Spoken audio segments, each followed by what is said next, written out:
The rain beat down on the imposing gates of the Goldstein mansion, creating a liquid curtain that distorted the view of the outside world. Rebecca Goldstein, a middle-aged woman with perfectly groomed gray hair, watched the drops drip down from the living room window.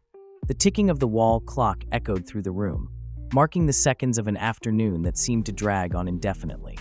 The silence was abruptly broken by the shrill ring of the telephone. Rebecca hesitated for a moment, her hand hovering over the handset. Something deep inside her told her that this would be no ordinary call.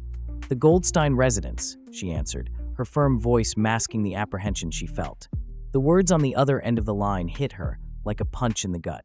Her face paled and the handset almost slipped from her trembling fingers. "Benjamin, no," she whispered, more to herself than to the caller. The news spread through the mansion like fire through dry straw. Benjamin Goldstein, the patriarch of the family, the Jewish tycoon who had built an empire out of nothing, had left this world. Suddenly, the mansion, once a symbol of power and wealth, became a mausoleum of memories and unfulfilled expectations. Subscribe to the channel and press the bell to see now how this amazing story will leave you shocked. Family members began to arrive, their luxury cars cutting through the rain.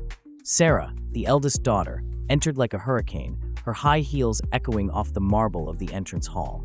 Her eyes, red and swollen, sought out her mother's in a silent question that Rebecca answered with a sad nod. David, the middle child, arrived soon after, his expression a mixture of shock and calculation. He helped his wife, Miriam, out of the car, their gazes meeting in mutual understanding. The barely concealed ambition in his eyes contrasted with his apparent grief. The youngest, Jonathan, was the last to arrive. His young face looked aged by the news, his shoulders slumped under the weight of a responsibility he never wanted. As the family gathered in the main room, memories of Benjamin filled the air. Rebecca vividly recalled the determined young man she had met decades ago, with nothing but dreams and an iron will to succeed. "Do you remember how Dad started?" Sarah asked, breaking the heavy silence. "With a little store in the Jewish quarter." David nodded, a bitter smile on his lips. "And now look at us, living in a mansion that looks like a palace." The walls of the room, adorned with expensive works of art, seemed to mock them at that moment. Every object, every piece of furniture, was a testament to Benjamin's success. And now it all seemed empty, without the patriarch's larger-than-life presence. The sound of the doorbell cut through the reminiscences. Dr. Stern, the family lawyer for decades, entered the room. His stern face and the sealed envelope in his hands caused a frisson among those present. "My condolences," he said, his deep voice echoing in the room. Benjamin left specific instructions for this moment. Rebecca straightened up in her chair, her eyes never leaving the envelope in the lawyer's hands. "What does it say?" she asked, her voice barely masking her anxiety. Dr. Stern snorted, adjusting his glasses. "The official reading of the will take place tomorrow at 10 a.m. in this room. Everyone must be present." A murmur went through the room. Why the wait? What could Benjamin have planned that required such formality? "Is there anything else we should know, Dr. Stern?" David asked, leaning forward, his eyes fixed on the envelope. The lawyer hesitated for a moment, something unusual in his always professional demeanor. "Just that. Well, Benjamin mentioned that there would be some unusual surprises." The silence that followed was deafening. Each member of the Goldstein family was lost in their own thoughts, wondering what these unusual surprises might be. Rebecca felt a shiver run down her spine. She knew Benjamin better than anyone, and knew that he always had a flair for the dramatic. Whatever was in that envelope would change their lives forever. As night fell, the Goldstein mansion became a cauldron of repressed emotions and whispered speculations. In the ornate corridors, in the opulent rooms, each member of the family struggled with their own demons and expectations. Sarah secluded herself in the library, absent-mindedly leafing through an album of old photos. Her tears fell silently over images of a smiling father, a man she now realized she barely knew. David and Miriam retired to the guest room, their muffled voices reaching the hallway. "Think of the possibilities," Miriam whispered, her eyes shining with ambition. David just nodded, torn between grief and anticipation. Jonathan wandered through the gardens, the rain diminishing to a fine drizzle. He stopped in front of the greenhouse, remembering the rare occasions when his father had taken him there, teaching him about plant growth. "Life is like these seeds, son," Benjamin used to say.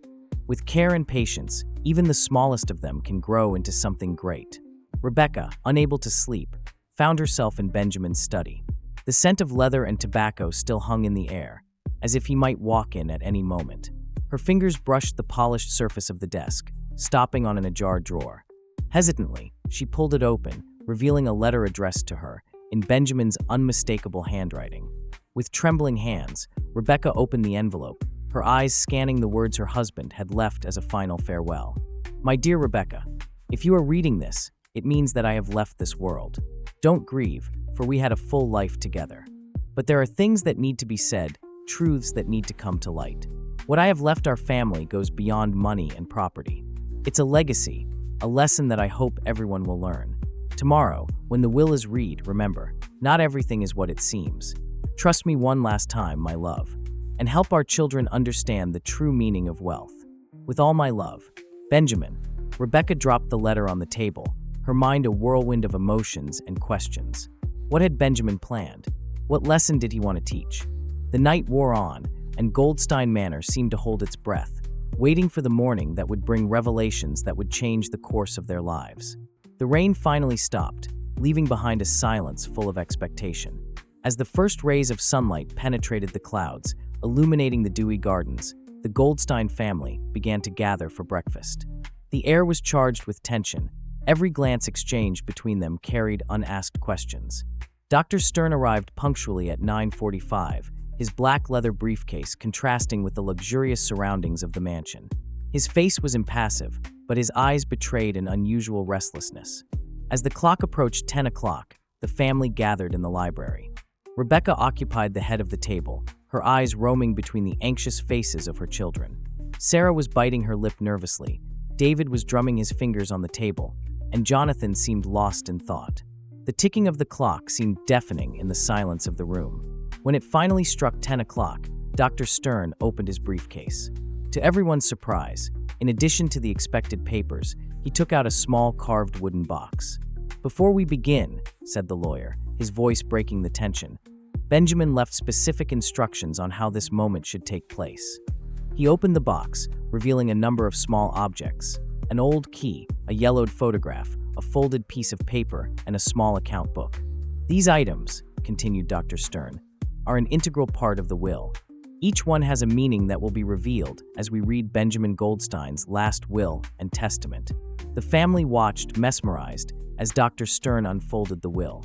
The Goldsteins' future was about to be revealed, and no one could have predicted the surprises Benjamin had prepared for them. Night fell over Goldstein Manor like a heavy blanket of uncertainty. The corridors, once filled with the buzz of anxious conversations, now echoed only with furtive footsteps and hushed whispers. The reading of the will had been postponed until the following morning, leaving the family in a state of almost unbearable suspense. Rebecca, unable to find sleep, wandered the rooms of the house like a restless ghost. Her fingers brushed against familiar objects: a vase Benjamin had brought back from a trip to China, a painting they had bought together in Paris, each item a living memory of their shared life. As she passed Benjamin's office, she hesitated. The door was ajar, inviting and intimidating at the same time. With a deep sigh, Rebecca entered. The scent of leather and old paper enveloped her, bringing back a wave of memories. Her eyes wandered over the shelves full of books, the meticulously organized files, until they landed on the imposing mahogany desk. There, in the center, rested an envelope she hadn't noticed before. With trembling hands, Rebecca picked it up. Her name was written in Benjamin's unmistakable handwriting. Hesitantly, she opened the envelope and began to read. "My dear Rebecca, if you are reading this, it means that I have departed this world, leaving many questions unanswered. I know that what comes next will be difficult for everyone, especially you. But trust me one last time. What I have planned is not out of cruelty, but out of love for our family, and for the values we have always tried to pass on. Remember our youth, the dreams we shared. It's not all about money or status. There are lessons our children need to learn, truths they need to face. Be strong, my love. Guide them. And know that no matter what happens, my love for you and our family is eternal. Always yours, Benjamin." A solitary tear ran down Rebecca's cheek, falling onto the paper. She folded the letter carefully, keeping it close to her heart. Benjamin's words were an enigma, but also a comfort. He had a plan, and she would trust him one last time. Meanwhile, in the other corners of the mansion, the rest of the Goldstein family were facing their own night of vigil. Sarah, the eldest daughter, was sitting on the edge of her bed, her gaze fixed on an old photograph. In it, a young Benjamin was smiling, holding Sarah as a baby in his arms. "What do you have planned, Dad?" she murmured to the picture. "What do you want us to learn?" In the next room, David and his wife Miriam were talking in low but urgent tones. "We need to be prepared for anything," Miriam insisted, her eyes shining with a mixture of anxiety and ambition. David nodded, distracted, his mind already calculating possibilities and strategies. "What if it's not what we expect?" he asked, finally verbalizing the fear that was consuming him. Miriam frowned. "Then we'll adapt. There's always a way, David. Your father built an empire from nothing. He certainly left us more than crumbs." Downstairs, Jonathan, the youngest, found refuge in the kitchen. Sitting at the table where he used to watch his father drink coffee every morning, he felt closer to Benjamin than ever. "Remember when you taught me how to make scrambled eggs here, Dad?" Jonathan spoke to the empty air, a sad smile playing on his lips. "You said that cooking was like running a business. You need patience, attention to detail, and the ability to improvise when things go wrong." He stood up, opening the fridge almost by instinct. To his surprise, he found a small box with his name on it. Intrigued, Jonathan opened it, revealing a Faberge egg, one of his father's collecting passions. Inside the egg was a note. To Jonathan, who has always seen beauty where others saw only objects. "Never lose that skill, my son." Jonathan held the precious egg against his chest, silent tears streaming down his face. At that moment, he felt the weight of loss more than ever. The early morning hours dragged on, each member of the Goldstein family caught in their own web of memories, hopes, and fears. Sunrise found the mansion in a state of feverish anticipation. Rebecca was the first down for breakfast, her face a mask of forced calm. Sarah soon joined her, her red eyes denouncing a bad night's sleep. David and Miriam arrived next, their expressions carefully neutral. Jonathan was the last, still discreetly holding the Faberge egg in his pocket. The silence at the breakfast table was deafening, broken only by the clink of cutlery and the occasional sigh. Everyone was lost in their own thoughts, anticipating what was to come. At 9:45 on the dot, the doorbell rang. Dr. Stern had arrived, punctual as always. Rebecca greeted him at the door, immediately noticing the tension in his shoulders and the extra weight of his briefcase. "Good morning, Mrs. Goldstein," he greeted, his voice deeper than usual. "Is everyone ready?" Rebecca nodded, leading him into the library where the family had already gathered. The atmosphere in the room was electric, charged with anticipation and apprehension. Dr. Stern placed his briefcase on the central table, opening it with a click that seemed to echo in the silent room. From inside, he took out not only the expected envelope with the will, but also a carved wooden box that no one recognized. "Before we begin," Dr. Stern spoke, his voice breaking the tense silence, "I must inform you that Benjamin left very specific instructions on how this process should take place." He opened the wooden box, revealing its contents. A peculiar-looking antique key, a yellowed photograph that no one could clearly see from where they were sitting, a folded piece of paper, and a small, time-worn account book.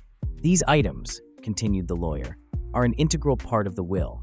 Each has a special significance that will be revealed as we read Benjamin Goldstein's last wills." A murmur of confusion ran through the room. What could that seemingly random collection of objects mean? Dr. Stern sniffled, adjusting his glasses before unfolding the will. "I'm going to start reading now. I ask you to save your questions for the end." The Goldstein family collectively held their breath. The moment they had feared and longed for had arrived. Dr. Stern's words, as he began to read, seemed to echo in the room with an almost physical weight. "I, Benjamin Goldstein, in full use of my mental faculties, declare this to be my last will and testament." As the lawyer continued, expressions of shock, confusion, and even indignation began to form on the faces of those present. Benjamin's will was not at all what they had expected. "The majority of my fortune," read Dr. Stern, his voice firm despite the surprising content, "will be donated to specific charities and community projects, listed in detail in Appendix A." Miriam gasped audibly, her hand squeezing David's arm tightly. Sarah let out a small groan of surprise, while Jonathan remained silent, his eyes wide. "To my family," continued Dr. Stern, "I leave a different legacy, an opportunity to learn and grow." He paused, his eyes scanning the astonished faces in front of him before continuing. In order to receive their share of the remaining inheritance, each family member must fulfill a series of tasks. These tasks are designed to teach valuable lessons about the true meaning of wealth, family, and success. The silence that followed was heavy, charged with conflicting emotions. Rebecca was the first to break it, her voice shaky but determined. "What are these tasks, Dr. Stern?" The lawyer reached for the folded piece of paper in the wooden box. "The first task," he read, "is joint volunteer work at the Hope Shelter in the city center. All family members must participate for a period of 2 weeks." The reactions were immediate and varied. David jumped out of his chair, his face red with indignation. Sarah covered her mouth with her hands, her eyes wide in disbelief. Jonathan, surprisingly, gave a small smile, as if he finally understood something. Miriam was the first to voice what everyone else was thinking. "Is this some kind of sick joke? He can't be serious." Dr. Stern shook his head gravely. "I assure you that Benjamin was completely serious. And there's more. Each task completed will not only bring them closer to their inheritance, but will also reveal more about the true legacy Benjamin wanted to leave." Rebecca, although shocked, felt a wave of understanding wash over her. The words of Benjamin's letter echoed in her mind. This was more than money. It was a lesson, a chance for redemption. When should we start?" she asked, her voice surprisingly firm. Dr. Stern consulted his papers. "Work on the shelter should start tomorrow at 8 a.m. Everyone must be present." A clamor of protests erupted in the room, but was quickly silenced when Rebecca stood up, her posture emanating an authority that no one dared challenge. "We will go," she declared, looking each family member in the eye. "That's what Benjamin wanted, and that's what we'll do." As the Goldstein family digested the shocking news, one thing became clear. Their lives were about to change drastically. What began as the reading of a will had turned into the beginning of an unexpected journey. A journey that promised to challenge everything they thought they knew about wealth, family, and Benjamin Goldstein's legacy. The sun had barely risen when the Goldstein family gathered in the entrance hall of the mansion. The silence was palpable, broken only by the occasional jingle of keys and the rustle of uncomfortably casual clothes. Rebecca, with a determined countenance, was the first to take a step towards the door. "Come on," she said, her voice firm but gentle. Benjamin believed this was important, and we must honor his wishes. The drive to the Hope Shelter was tense. David drove, his knuckles white from gripping the steering wheel. Beside him, Miriam kept her lips pressed together in a thin line, her displeasure evident. In the back seat, Sarah alternated between staring out of the window and compulsively checking her cell phone, as if hoping that a miraculous call would get them out of their predicament. Jonathan, surprisingly, seemed the calmest, his fingers absent-mindedly playing with the Faberge egg in his pocket. When they arrived at the shelter, they were greeted by Maria, the coordinator, a middle-aged woman with kind eyes and a warm smile. "Welcome to the Hope Shelter," she said, looking at the group curiously. "Dr. Stern briefed me on your situation. Shall we get started?" The next few hours were a whirlwind of activity. Rebecca was assigned to help in the kitchen, preparing meals for the residents. David and Miriam, visibly uncomfortable, were tasked with organizing clothing donations. Sarah, reluctantly, was assigned to help with adult literacy classes. Jonathan, to his own surprise, found himself helping with the maintenance of the building. As the day progressed, something began to change. Rebecca, ever the strong matriarch, found comfort in the methodical rhythm of preparing meals, her hands working while her mind wandered to memories of cooking with Benjamin in the early years of their marriage. David, initially stiff and distant, gradually found himself engaged in conversation with the shelter's residents as he organized the clothes. An elderly woman, with bright eyes full of stories, reminded him of his grandmother, making him question, for the first time, the true value of his busy business life. Miriam, always so concerned with status and appearances, found herself surprisingly touched by the residents' genuine gratitude for something as simple as clean, warm clothes. Sarah, reluctant at first, was impressed by the determination of the adults in her literacy classes. Her heart warmed when she saw the gleam of achievement in a middle-aged man's eyes when he managed to read his first complete sentence. Jonathan, for his part, discovered a natural ability for repairs and maintenance, feeling a satisfaction he had never experienced in his office job. As the sun began to set, the Goldstein family gathered again, exhausted but strangely refreshed. Maria approached, her smile even warmer. "You've done a wonderful job today," she said. But before you go, there's something I need to show you." She led them to a room at the back of the shelter. There, to everyone's surprise, was Dr. Stern, holding the wooden box they had seen during the reading of the will. "Congratulations on completing the first day," said the lawyer, his expression serious, but with a touch of approval. "As promised, this brings us to the next step in Benjamin's will." He opened the box and took out the yellowed photograph they had seen briefly before. Now, looking closely, the family could clearly see the image. It was a picture of Benjamin, much younger, in front of a decaying building. "This," Dr. Stern explained, "is the Hope Shelter 40 years ago. Benjamin was one of the founders." A stunned silence fell over the group. Rebecca was the first to find her voice. "But he never mentioned it." Dr. Stern nodded. Benjamin believed in helping silently. This shelter was one of his first projects, long before he built his financial empire. He then turned to Jonathan. "The key you found, the one in the Faberge egg, opens a safe here in the shelter. Benjamin left instructions for it to be opened after your first day of work." With trembling hands, Jonathan inserted the key into the small safe built into the wall. Inside was an envelope and another wrapped object. Dr. Stern took the envelope and began to read. "My dear family, if you are reading this, it means that you have taken the first step on the journey I have planned for you. I hope that this day at the Hope Shelter has opened your eyes to a different reality than the one you are used to. When I started my journey in business, I promised myself that I would never forget where I came from and the importance of giving back. This shelter was my first big project, long before I had the means to do it comfortably. True wealth, I've learned, is not in the numbers in a bank account, but in the difference we can make in the lives of others. Each of you has the potential for great things, not just in business, but as human beings.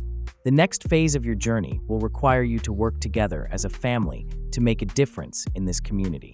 The object that accompanies this letter is the key to your next challenge. Remember, the real legacy I leave is not one of money, but of values and purpose. Love, Benjamin." When Dr. Stern finished reading, there wasn't a dry eye in the room. Jonathan unwrapped the mysterious object, revealing a small old account book. "This one," explained Dr. Stern, "contains the original financial records of the Hope Shelter. Your next task will be to use these records to plan and execute a fundraising event for the shelter. You will have 2 weeks to organize everything." The news was met with mixed emotions. The initial shock of the first task had turned into a deeper understanding of Benjamin's legacy. Rebecca, with tears in her eyes, was the first to speak. "Let's do this. For Benjamin's memory and for all the people this place helps." David, normally so focused on numbers and profits, felt a shift in his perspective. "I can use my contacts to get corporate donations," he offered, his voice softer than usual. Miriam, surprised by her own reaction, added, "I know some people who could help us organize the event." Sarah, inspired by what she had seen in the literacy classes, suggested, "What if we included an exhibition showing the shelter's impact on the community? We could ask the residents to share their stories." Jonathan, holding the ledger reverently, said, "I can analyze these records, see how we can optimize resources for the event and for the future of the shelter." Maria, who had been watching silently, couldn't contain her emotion. "You have no idea how much this will mean to us," she said, her voice breaking. As the family began to discuss ideas for the event, Dr. Stern watched with a small smile. Benjamin's plan was working. He could see the seeds of change beginning to sprout. As they left the shelter that night, the Goldstein family was different. The weight of expectation and apprehension had been replaced by something new, a sense of purpose and unity they hadn't felt for years. Rebecca, looking back one last time before getting into the car, saw the shelter building in a new light. It was no longer just a place of charity, but a symbol of Benjamin's true legacy, a legacy of compassion, generosity, and vision. On the way back to the mansion, the silence in the car was different from that of the morning. It was a silence of reflection, of simmering ideas, and a growing understanding of what Benjamin really wanted for them. When they arrived home, instead of dispersing to their rooms as usual, the family gathered in the living room. Without anyone suggesting it, they began to share their experiences of the day, laughing at awkward moments and reflecting on the lessons learned. As the evening progressed, a feeling of anticipation began to grow. The challenge of organizing the fundraising event seemed monumental, but for the first time in a long time, they felt united by a common purpose.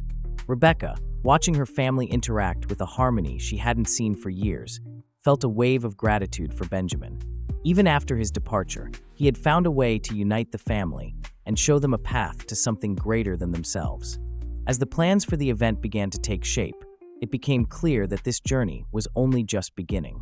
Benjamin's unusual wasn't just about money or chores. It was about rediscovering the meaning of family, the value of meaningful work, and the transformative power of generosity. With this realization, the Goldstein family was preparing to face not only the next challenge, but a fundamental change in their way of seeing the world and their place in it. Benjamin's legacy was alive, not in bank accounts or property, but in the hearts and actions of his family. The sun had barely risen when the Goldstein family gathered at the entrance to the mansion. The air was charged with tension and reluctance, mixed with the aroma of the strong coffee Rebecca had insisted everyone drink before leaving. The contrast between their expensive outfits and the fate that awaited them couldn't have been starker. "Everyone ready?" Rebecca asked, her firm voice masking her own apprehension. Sarah nervously adjusted her silk scarf, as if it would protect her from what was to come. David checked his watch for the 5th time in 10 minutes, while Miriam cast anxious glances at the Mercedes parked in the garage. Jonathan, surprisingly, seemed to be the only one genuinely curious about what the day had in store for them. The drive to the Hope Shelter was made in heavy silence. As they left the elegant neighborhoods behind, the cityscape changed dramatically. Imposing buildings gave way to decaying structures. Well-kept streets were replaced by cracked sidewalks. When they finally reached their destination, the reality of the challenge they would face became painfully clear. The Hope Shelter was a weathered brick building with fogged windows and a faded sign over the entrance. A small queue was already forming outside, people of all ages waiting patiently for the doors to open. "My God," Miriam whispered, her face pale. "We can't really be doing this." David put a hand on her shoulder, more to steady himself than to comfort her. "We have no choice," he murmured. "It's this or lose everything." Rebecca was the first out of the car, straightening her shoulders as if she were about to face a high-level business meeting. "Come on," she called, her voice admitting no argument. Benjamin believed this was important. "We should at least try to understand why." The inside of the shelter was a whirlwind of activity. Experienced volunteers moved around efficiently, organizing supplies, preparing meals, and welcoming the needy who began to enter. The contrast with the world the Goldsteins were used to couldn't have been starker. A middle-aged woman with kind eyes and a tired smile approached them. "You must be the new volunteers," she said, holding out her hand. "I'm Maria, the shelter coordinator. Welcome to Esperanza." Rebecca shook her hand, noticing the calluses and the clean but unpolished nails. "We're the Goldstein family," she introduced herself, struggling to keep her composure. "We're here to help." Maria nodded, her gaze roaming the group. She seemed to notice their expensive outfits and uncomfortable expressions, but made no comment. "Great, we're always in need of extra hands. Let's start by dividing up the tasks." The next few hours were a whirlwind of activities that none of the Goldsteins had ever imagined. Sarah, with her perfectly manicured nails, found herself in the kitchen, peeling potatoes and chopping vegetables next to an elderly woman who was telling stories about the Great Depression. David was assigned to organize clothing donations, a task he initially viewed with disdain. However, as he sorted through worn-out coats and mended shoes, he began to realize the value each item had for those who had nothing.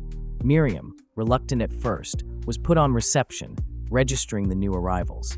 Her refined accent and polished manners initially caused strangeness, but she soon found herself involved in conversations with people whose life stories were so different from her own that they seemed to come from another world. Jonathan, to everyone's surprise, adapted quickly. He volunteered to help out in the children's play area and was soon surrounded by laughing and playing children, his worries momentarily forgotten. Rebecca, for her part, worked side by side with Maria, absorbing every detail of the shelter's operation. She noticed how every resource was carefully used, how every gesture of kindness was appreciated, and how dignity was preserved even in the most difficult circumstances. As the day progressed, something began to change in the Goldstein family. The initial shock gave way to a growing awareness, and with it, a series of conflicting emotions. Sarah, wiping the sweat from her forehead with the back of her hand, found herself engaged in a deep conversation with the elderly woman in the kitchen. "You know," the woman said, her eyes shining with wisdom, "I was rich once. I had everything money could buy. But it was only when I lost everything that I discovered what really mattered. David, organizing a pile of donated coats, heard the story of a man who had lost his executive job due to corporate cutbacks. One day you're at the top, the next you're here, the man said, with a sad smile. But here, at least, I've found people who really care. Miriam, to her own surprise, found herself deeply touched by the stories she was hearing. A young mother, not much younger than her, told how she had fled an abusive relationship with only the clothes on her body and her baby in her arms. "The shelter gave me hope when I had nothing left," she said, tears in her eyes. Jonathan, playing with the children, realized that their smiles and laughter were just as genuine, if not more so, than those of the privileged children he knew. A little girl, with bright eyes and a toothless smile, hugged him tightly. "Thank you for playing with me," she said. "You're my new best friend." Rebecca, watching all this, felt a mixture of emotions she couldn't name. Pride at seeing her family adapt, shame at never having really considered the struggles of the less fortunate, and a growing understanding of what Benjamin must have intended with this challenge. As the sun began to set, Maria gathered the Goldstein family together. "You guys did a great job today," she said, her smile tired but genuine. "I hope to see you tomorrow." On the way back to the mansion, the silence in the car was different. It was no longer charged with tension and resentment, but with reflection and perhaps a touch of humility. It was Jonathan who finally broke the silence. "You know," he said softly, "I think I understand now why Dad wanted us to do this." Sarah nodded slowly.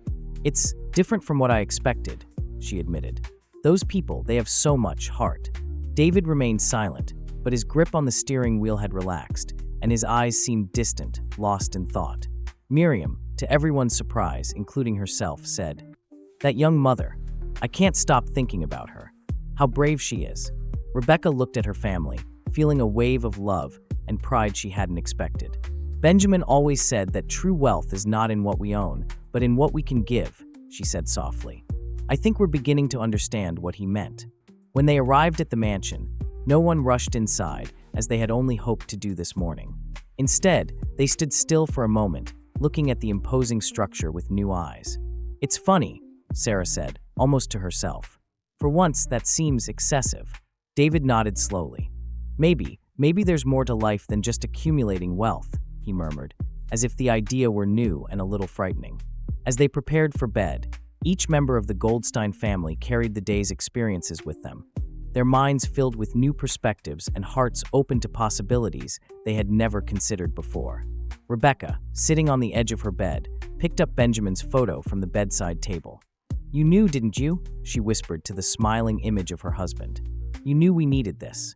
With a sigh, she switched off the light, knowing that the coming days would bring more challenges, more learning, and perhaps a deeper understanding of the true legacy Benjamin wanted to leave his family. Subscribe to the channel and press the bell to see now how this amazing story will leave you shocked. The Goldstein mansion, once a symbol of wealth and status, now seemed strangely empty and cold. A week had passed since she began her work at the Hope Shelter, and each member of the family was struggling with their own inner demons. Rebecca sat on the edge of her king-size bed, her fingers absent-mindedly stroking her wedding ring. Benjamin's words in his secret letter echoed in her mind. "Trust me one last time, my love." She wondered if she really knew the man with whom she had shared her life. "Benjamin," she whispered to the empty room, "what did you really want to teach us?" Downstairs, David stared at his reflection in the bar mirror. The glass of whiskey in his hand trembled slightly. For the first time in years, he was questioning every business decision he had ever made. "How much money is enough?" he muttered to himself. The stories he had heard in the shelter, of people who had lost everything overnight, haunted him. What if I'm just accumulating wealth at the expense of others? Sarah was sitting on the floor of her childhood bedroom, photo albums scattered around her. Images of lavish parties, exotic trips, and designer clothes now seemed empty of meaning. All this extravagance, she reflected. And for what? Her hand stopped on a photo of a younger Benjamin, smiling next to a group of children in an orphanage. It was an image she had never really noticed before. "Dad, there was so much about you that I didn't know." In the office, Miriam was typing furiously on her laptop, researching social inequality and community assistance programs.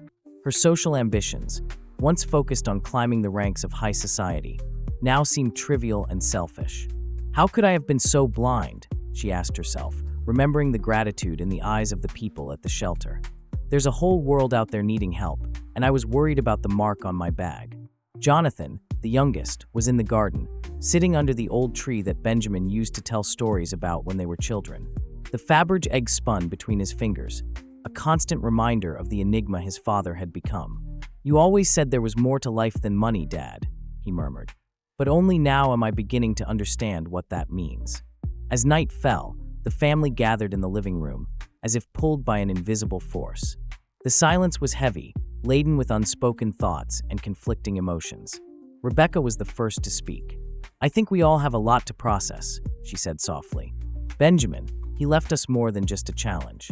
He left us a chance to rediscover who we are." David nodded slowly. "All my life, I thought success meant having the biggest number in the bank account. But now," he paused, struggling to find the words, "now I'm not sure of anything." Sarah wiped away a tear. "I spent so much time trying to impress the wrong people. Those children in the shelter, they have so little, but their smiles are so genuine." Miriam, surprising everyone, including herself, said, "I want to do more. Not just to fulfill Benjamin's challenge, but because it's the right thing to do." Jonathan looked at each member of his family, seeing them as if for the first time. "I think that's what Dad wanted. Not just that we help others, but that we help each other find ourselves in the process." The silence that followed was different. It was no longer fraught with tension, but with mutual understanding and perhaps a touch of hope. Rebecca stood up, walking over to the window. The view of the city outside, with its bright lights and deep shadows, seemed like a reflection of their own souls at that moment, a contrast between what they had been and what they could become. "Benjamin always said that our greatest wealth was not in our coffers, but in our hearts," she said, her voice gaining strength. "I think it's time we proved him right." The family nodded in silent agreement. Each of them knew that the road ahead would not be easy. Old habits and ingrained perceptions wouldn't change overnight. But there was a growing determination, a desire to honor Benjamin's legacy in a way they had never considered before. David picked up his phone, hesitated for a moment, then hung up. "From tomorrow," he announced, "I'm going to devote at least half my time to community projects. Not just donating money, but actually getting involved." Sarah smiled, an idea forming in her mind. "I could use my design skills to help the shelter. Maybe create promotional materials, or even redesign the space to make it more welcoming." Miriam, with a determined glint in her eyes, added, "My social contacts have always been used for parties and frivolous events. What if we used them to organize a big fundraiser for the shelter?" Jonathan, who had remained quiet, finally spoke up. "I think I understand now why Dad left us that old account book. It wasn't just about numbers, it was about seeing the real impact we can have." As the evening progressed, the Goldstein family continued to talk, plan, and dream. For the first time in years, they were truly connected, united not by obligation or social expectations, but by a common purpose. Rebecca watched her children with a mixture of pride and excitement. "Benjamin," she thought, "you've done it. You've transformed us." When they finally retired for the night, each member of the family carried with them a sense of anticipation. Benjamin's challenge was no longer seen as a burden, but as an opportunity, a chance to redefine not only their family legacy, but their own values and purpose in life. The dawn would bring new challenges, but also new possibilities. The Goldsteins' journey of self-discovery and transformation was just beginning, and each step brought them closer to understanding the true meaning of Benjamin's last words. "True wealth lies not in what we possess, but in what we give to others." The fundraising event for the Hope Shelter was scheduled for a week from now, and the tension in the Goldstein family was palpable. Each member had been assigned a specific task, and the weight of Benjamin's challenge seemed to grow by the day. David, using his corporate contacts, was in charge of securing sponsorship. Sitting in his office, surrounded by spreadsheets and graphs, he dialed number after number, his traditional business approach beginning to clash with the new perspective he had developed at the shelter. "I need something different," he muttered to himself, scribbling down ideas that a week ago he would have considered completely out of the question. Miriam, dressed in an elegant Chanel ensemble, was preparing the marketing part of the event. Her social connections, previously used only for gala events and networking, were now channeled into a completely different purpose. Sarah was in charge of the creative part, an exhibition that would tell the stories of the shelter's residents. Her hands, once used only to handling design documents, were now editing photographs and compiling moving narratives. Jonathan had become the logistics coordinator, using his newfound organizational skills to ensure that every detail of the event was perfect. Rebecca oversaw everything, her watchful eye ensuring that Benjamin's legacy was honored in every aspect of the project. On the morning of a crucial meeting, the family gathered in the living room of the mansion. Event papers and blueprints covered every available surface. "We need an edge," David said, breaking the silence. "Something that really catches the eye of potential donors." Sarah, leafing through the photographs she had selected, had an idea. What if we told real stories? Not just statistics, but personal narratives that show the real impact of the shelter. Jonathan pointed to a map. "We could create an interactive circuit at the event. People could walk through the history of the shelter, understand its importance." Miriam, surprising everyone, added, "I know some influencers who could help spread the word, but I don't want just empty celebrities. I want people who really care." Rebecca watched, a discreet smile on her lips. For the first time in years, her family was working together. The meeting was interrupted by the arrival of Dr. Stern. He was carrying an old briefcase, his eyes shining with restrained emotion. "I have something that might interest you," he said, placing the folder on the table. Inside were old documents from the shelter, including founding records and early financial reports.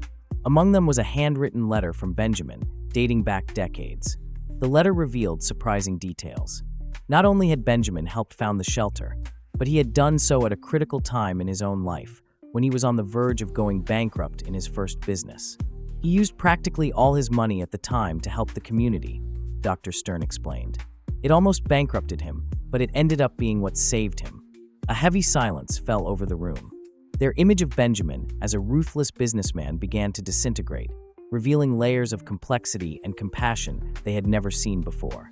Miriam was the first to speak. "Why didn't he ever tell us this?" Dr. Stern smiled gently. "Benjamin believed that good deeds didn't need a spotlight. He always said that the real legacy is not in being recognized, but in making a difference." The family spent the next few hours immersed in the documents, uncovering layers of family history they had never known. Each page revealed not only Benjamin's financial success, but his deep connection to the community. Jonathan discovered records of scholarships that Benjamin had secretly funded. Sarah found documents showing how he had helped small businesses get established. David was shocked to see how much money Benjamin had donated anonymously over the years. As the day progressed, the plan for the event began to take shape. It wouldn't just be a fundraiser, but a celebration of the shelter's history and the impact a single person can have. Dr. Stern watched them, a gleam of approval in his eyes. "Benjamin would be proud," he muttered to himself. When night fell, the Goldstein family was different. No longer a family divided by individual ambitions, but united by a greater purpose. Rebecca brought them together for dinner, something they hadn't done for years. Conversation flowed naturally, punctuated by laughter and moments of deep reflection. "Do you realize," she said, looking at each of them, "that we are becoming exactly what Benjamin wanted?" An understanding silence enveloped them. Everyone knew that something fundamental had changed. The fundraiser was coming up, and with it, the next chapter in Benjamin's challenge. But now, the Goldstein family no longer saw it as an obstacle, but as an opportunity. The evening ended with everyone together, planning, dreaming, united in a way they had never been before. Benjamin's legacy was alive, not in money or property, but in the hearts of his family. Subscribe to the channel and press the bell to see now how this amazing story will leave you shocked. The sun had barely risen when Rebecca Goldstein found herself in Benjamin's old office. Her fingers traced the spines of the books on the shelf, stopping at a particularly worn volume. As she pulled it out, a yellowed envelope fell to the floor. With trembling hands, she opened it. It was a letter from decades ago, addressed to Benjamin by a name she didn't recognize, Marcus Wiener. "My dear friend," the letter read, "what we have done here will change lives. Always remember our roots and the true purpose of wealth." Rebecca felt a chill. There was more to Benjamin's story than she had ever imagined. Meanwhile, in the kitchen, David was preparing coffee, his phone ringing incessantly. Calls from investors, business partners, everyone wanting to know why the Goldstein family was suddenly so interested in charity. "No, it's not a marketing strategy," he replied for the umpteenth time, frustration evident in his voice. It's something deeper." Sarah walked in, carrying sketches for the fundraising event. Her eyes were tired, but shone with a new determination. "I found something," she said, spreading the papers out on the table. "Look at this." It was a series of old photographs of the neighborhood where the Hope Shelter was located. The images showed a vibrant but clearly struggling community. "These were taken 40 years ago," Sarah explained. "And look who's in this picture." In the corner of one of the pictures, almost hidden, was a young Benjamin, helping to build what looked like the shelter's first building. Miriam, who had entered silently, gasped. "But that was before he became rich, wasn't it?" Jonathan, the last to join the group, brought out the old account book. "I've been studying this," he said, "and there's something strange. In the shelter's early years, there was a massive donation that saved it from bankruptcy. The donor is listed only as a friend. Rebecca held up the letter she had found. "I think I know who this friend was." As they shared their findings, a more complex picture of Benjamin began to form. He wasn't just the successful tycoon they knew, but a man with a deep history of compassion and service. The phone rang, interrupting their reflections. It was Maria from the Hope Shelter. "We have a problem," she said, her voice tense. "A big developer is trying to buy the whole block. The shelter is at risk." The shock was palpable. Everything they had worked for over the last few weeks seemed to be under threat. "We can't let this happen," David said, surprising everyone with his vehemence. "I'm going to make some calls." While David plunged into a series of frantic phone calls, the rest of the family got together to plan. The fundraising event, originally planned as a celebration, had now become a rescue mission. "We need more than money," Miriam reflected. "We need public support, media attention."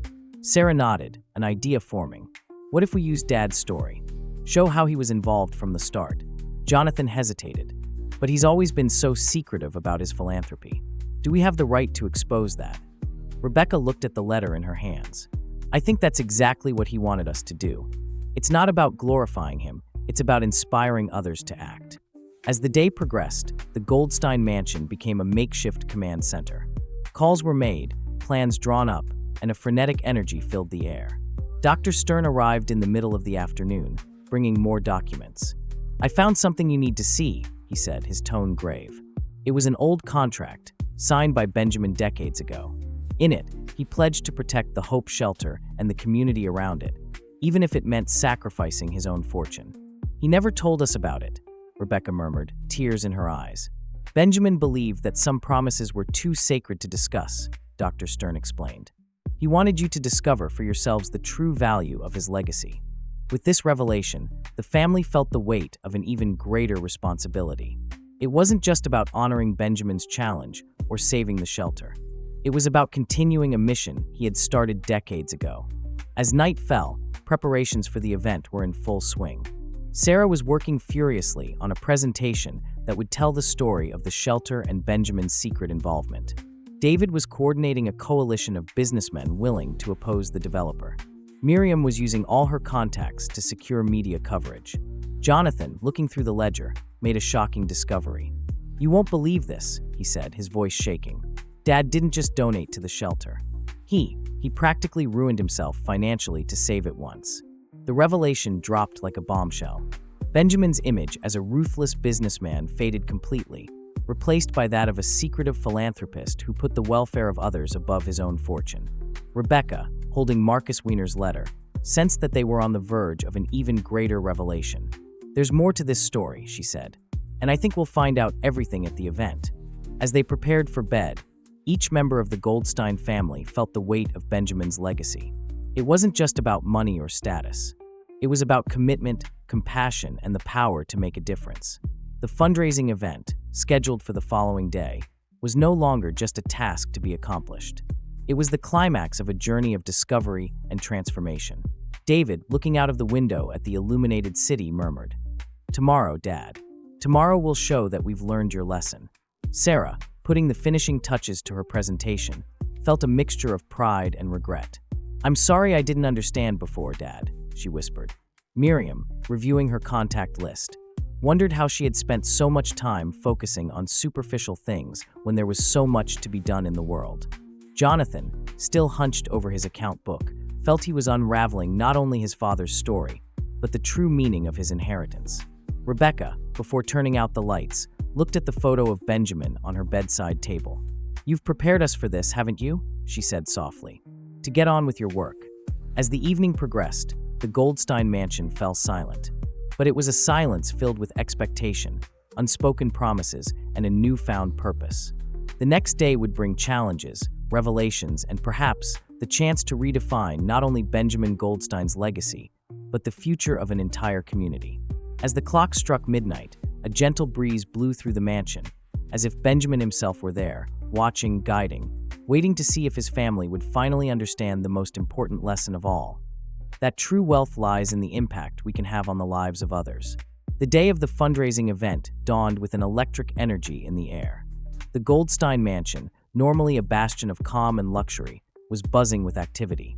Rebecca, already dressed in an elegant but discreet suit, was overseeing the final preparations with a mixture of determination and apprehension in her eyes. "Everything has to be perfect," she muttered, more to herself than to the others around her. David entered the room, his phone pressed to his ear. "No, you don't understand," he said, his voice tense. "This isn't just another real estate project. Lives are at stake here." He hung up, frustration evident on his face. "The developer isn't going to give up easily," he informed the family. "They're offering an absurd amount for the shelter land." Sarah, who was adjusting the last details of her presentation, looked up. "How much?" "More than we've raised so far," David admitted, his tone defeated. A heavy silence fell over the room. Everything they had worked for over the last few weeks seemed about to fall apart. It was then that Jonathan rushed in, the old ledger in his hands. "I've found something," he exclaimed, breathless. "Something that could change everything." Everyone gathered around him as he opened the book to a specific page. "Look at this," he pointed to an entry.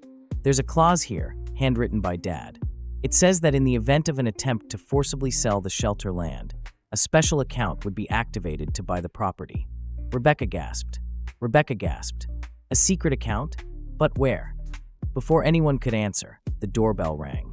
Dr. Stern entered, his face more serious than usual. "We have a problem," he announced without preamble. "The developer has accelerated his plans. They're trying to close the deal today, during our event." The tension in the room reached palpable levels. Miriam, who until then had been silently reviewing her guest list, spoke up. "They can't do this. There must be a way to stop them." Dr. Stern hesitated, then took an envelope from his briefcase. "There's something you need to know about Benjamin," he said slowly. "Something he made me promise to reveal only when absolutely necessary." With trembling hands, he handed the envelope to Rebecca. She opened it, her eyes quickly scanning the contents. Her expression changed from confusion to shock, and finally to deep understanding. "Oh, Benjamin," she whispered, tears in her eyes. "What is it, Mom?" Sarah asked, the concern evident in her voice. Rebecca looked at her family, then at Dr. Stern, who nodded encouragingly. "Benjamin, he wasn't just a benefactor of the shelter," she began. He grew up there." The revelation dropped like a bombshell. Everyone was silent, trying to process the information. "But how?" David finally managed to articulate. "He always said he came from a middle-class family." Dr. Stern intervened. "Benjamin was adopted when he was 12. Before that, the shelter was his home. He built his empire from scratch, but he never forgot his origins." Jonathan, still holding the ledger, made the connection. "That's why he was so committed to the shelter. It wasn't just charity, it was his home." Rebecca continued, her voice gaining strength. "The letter says that he set up a secret fund, separate from our inheritance. A fund dedicated exclusively to protecting the shelter and the community around it." Miriam, who had been silent, suddenly stood up. "So that's it. We use that fund to buy the land before the developer can do it." David shook his head. "It's not that simple.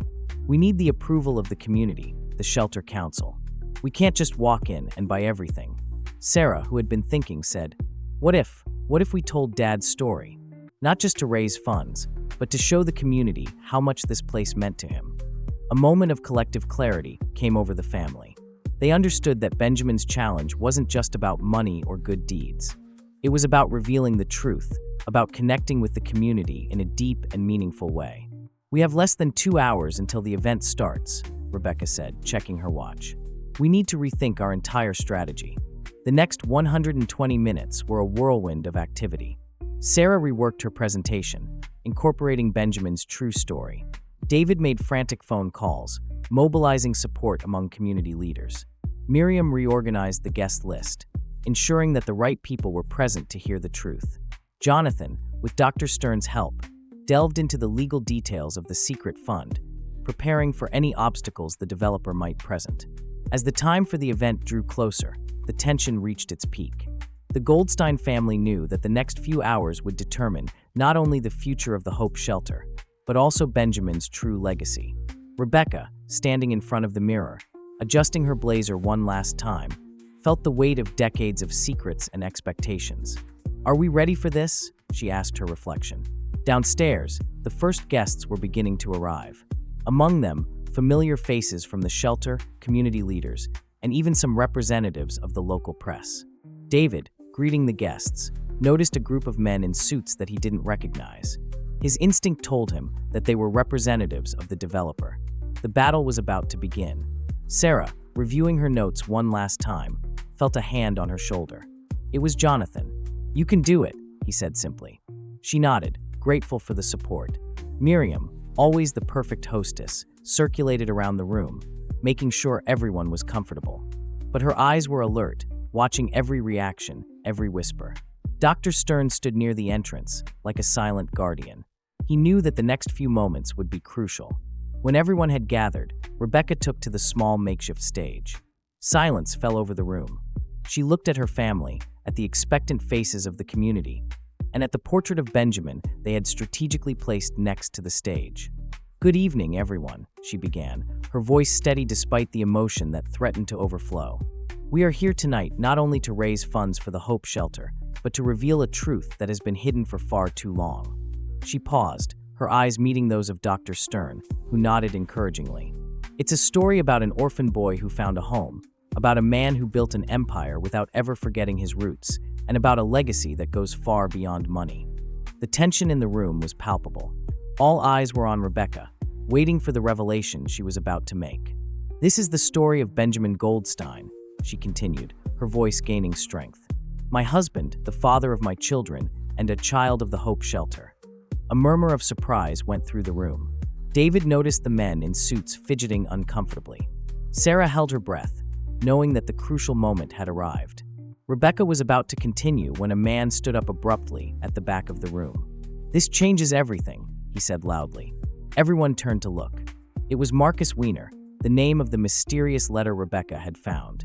The climax was about to unfold, and with it, the fate of the Hope Shelter and Benjamin Goldstein's true legacy. The event hall was packed. Business people, local celebrities, journalists, and neighborhood residents mingled, creating an electrifying atmosphere. The event to raise money for the Hope Shelter, the result of Benjamin's challenge, had become the center of attention. Sarah had created a photographic exhibition that ran along the entire side wall of the hall. Each image told a story. The faces of people who had found hope in the shelter, moments of transformation, smiles born out of adversity. David, dressed in his best suit, circulated among the sponsors, his approach completely different from what it would have been a few weeks ago. No longer a business predator, but someone genuinely passionate about the cause.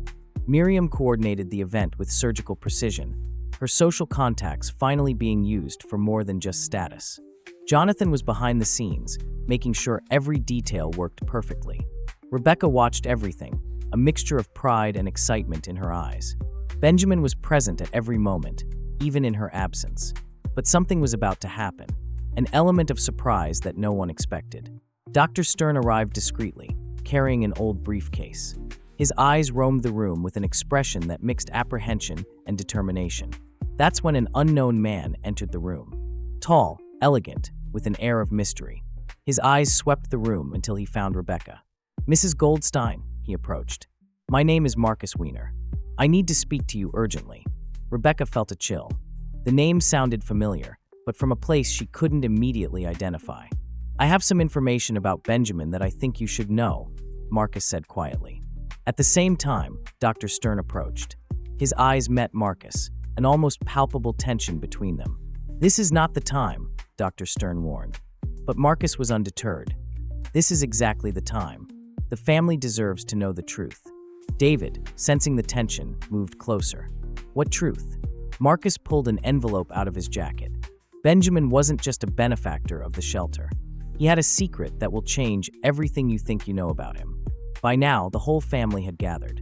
Sarah, Jonathan, Miriam. Everyone was watching the scene with a mixture of curiosity and apprehension. Dr. Stern tried to intercept the envelope, but Marcus was quicker. "No," he said firmly. "It's time for the truth." The envelope was opened. Inside were documents that revealed a complex and surprising story about Benjamin. They discovered that decades ago, Benjamin had saved not just the shelter, but an entire community. A predatory real estate project was about to destroy the neighborhood where the shelter operated. Benjamin had used his influence and practically his entire initial fortune to stop it. But there was more. The documents revealed that Benjamin had been adopted. His real parents were refugees who had found shelter and hope in a community like this one. His life mission had been to give back what he had received as a child. "He never told you," Marcus explained, "because he didn't want you to see him as a hero. He wanted you to understand the true value of compassion." The revelation hit like a bombshell. Tears flowed. Memories were reconstructed. Their image of Benjamin, the cold, calculating businessman, disintegrated, revealing a much more complex and profound man. Dr. Stern, seeing that he could no longer contain the story, confirmed everything. Benjamin always believed that the real legacy was not in money, but in the lives we can transform. The event continued around them, but for the Goldstein family, the world had stopped at that moment. Jonathan was the first to speak. "He's been preparing us for this all along," he said, his voice breaking. "Every challenge, every task, was to show us who he really was." Sarah hugged her mother. Miriam held David's hand. For the first time, they were truly united. Marcus handed Rebecca the envelope. "He wanted you to know." Now, the fundraiser was a success beyond expectations. But for the Goldstein family, the real wealth lay in the revelation they had just experienced. Benjamin hadn't just left them money. He had left a legacy of love, compassion, and transformation. A week after the event that had revealed Benjamin's secrets, the Goldstein family gathered at the mansion. The atmosphere was different. There was no longer the tension of before, but a feeling of understanding and togetherness. Rebecca was sitting in Benjamin's armchair, holding the photo album that Marcus had given her. Images of a young Benjamin, fighting for social causes, smiled from every page. His roots as the son of refugees, his journey of rebuilding, all took on new meaning. "He always protected us," Rebecca murmured, more to herself than to the others. "Even when he seemed far away, he was preparing us for something bigger." David, who once saw the world only through spreadsheets and profits, had changed completely. His corporate contacts were now used for social projects. The family business began directing part of its profits to community initiatives. Sarah discovered a passion for documentary photography. The images she had created at the shelter event led her to a new project, documenting stories of social transformation. Her first photo essay would be about the Esperanza shelter. Miriam turned her social events into platforms for raising awareness. She had already organized 3 major charity events, using her connections to bring visibility to social causes. Jonathan decided to quit his office job and create a foundation dedicated to supporting young people from underprivileged communities, inspired by his father's story. Dr. Stern brought the final will documents. In addition to donations to the shelter, Benjamin had set up a special fund to continue the family's social work. He knew, Dr. Stern explained, that the real inheritance is not the money, but the impact we can have on people's lives. Marcus, who had turned out to be an old close friend of Benjamin's, shared more stories. How Benjamin had quietly helped dozens of families, paying for studies, financing small businesses, always without wanting recognition. He believed, Marcus said, that true success is not in how much money you have, but in how many lives you can touch. The family decided to create a memorial in Benjamin's honor. Not a stone monument, but a scholarship and support program for young people from underprivileged communities. At the Hope Shelter, a plaque was installed, in memory of Benjamin Goldstein, who taught that true wealth is in the heart.